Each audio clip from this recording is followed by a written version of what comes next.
Chapter 1. Salutations. The story of grinding wheat and its philosophical significance. According to the ancient and revered custom, Hemant Pant begins the work Sai Satcharith with various salutations. First, he makes obeisance to the god Ganesha to remove all obstacles and make the work a success, and says that Sri Sai is the god Ganesha.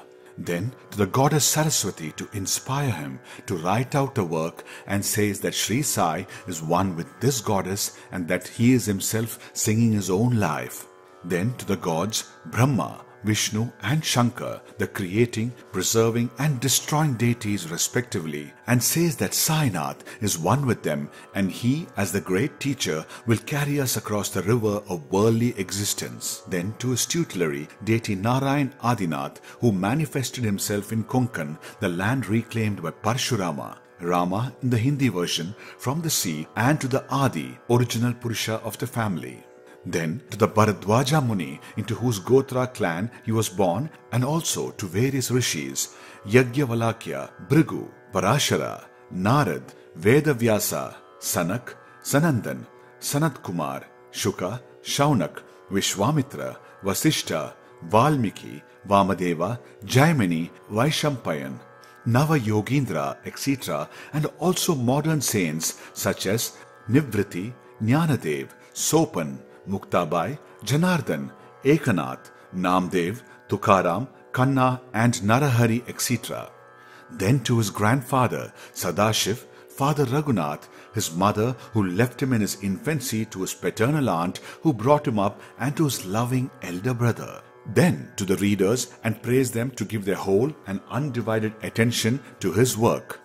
And lastly to his Guru Sri Sainath, an incarnation of Sri Dattatreya, who is his sole refuge and who will make him realize that Brahman is the reality and the world an illusion, and incidentally to all the beings in whom the Lord God dwells. After describing in brief the various modes of devotion according to Parashara, Vyasa and Shandilya, etc., the author goes on to relate the following story. It was sometime after 1910 that I went one fine morning to the masjid in Shirdi for getting a darshan of Sai Baba. I was wonderstruck to see the following phenomenon. After washing his mouth and face, Sai Baba began to make preparations for grinding wheat. He spread a sack on the floor and thereon set a hand mill. He took some quantity of wheat in a winnowing fan, and then drawing up the sleeves of his kafni, robe, and taking hold of the peg of the hand mill, started grinding the wheat by putting a few handfuls of wheat in the upper opening of the mill and rotated it. I thought, what business Baba had with the grinding of wheat when he possessed nothing and stored nothing, and as he lived on alms. Some people who had come there thought likewise, but none had the courage to ask Baba what he was doing. Immediately, this news of Baba's grinding wheat spread into the village, and at once men and women ran to the masjid and flocked there to see Baba's act. 4 bold women from the crowd forced their way up, and pushing Baba aside, took forcibly the peg or handle into their hands, and singing Baba's leelas, started grinding. At first, Baba was enraged, but on seeing the women's love and devotion, he was much pleased and began to smile. While they were grinding, they began to think that Baba had no house, no property, no children, none to look after, and he lived on alms. He did not require any wheat flour for making bread or roti. What will he do with this big quantity of flour? Perhaps, as Baba is very kind, he will distribute the flour amongst us.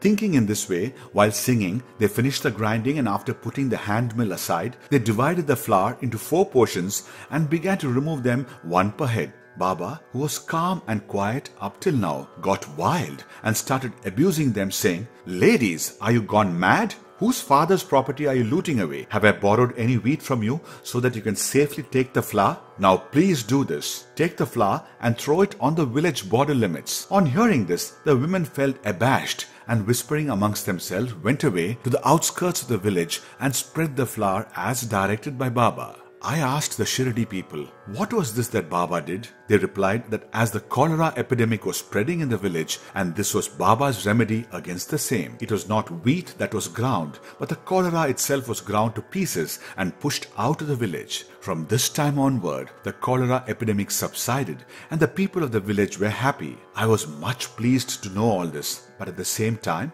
my curiosity was also aroused. I began to ask myself, what earthly connection was there between wheat flour and cholera? What was the causal relation between the two, and how to reconcile them? The incident seems to be inexplicable. I should write something on this and sing to my heart's content Baba's sweet Leelas. Thinking in this way about this Leela, my heart was filled with joy, and I was thus inspired to write Baba's life, the Satcharitha. And as we know, with Baba's grace and blessing, this work was successfully accomplished. Philosophical significance of grinding. Apart from the meaning that the people of Shirdi put on this incident of grinding wheat, there is, we think, a philosophical significance too. Sai Baba lived in Shirdi for about 60 years, and during this long period, he did the business of grinding almost every day.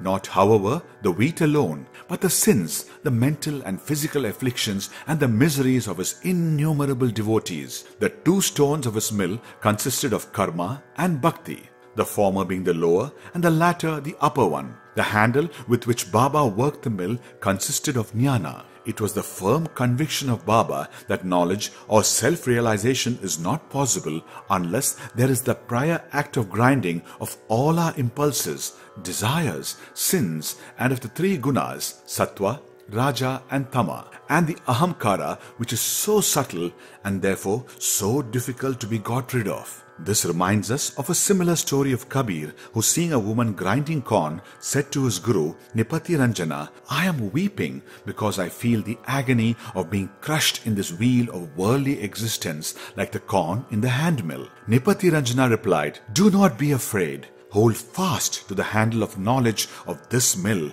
as I do, and do not wander far away from the same, but turn inward to the center, and you are sure to be saved. Bow to Sri Sai. Peace be to all.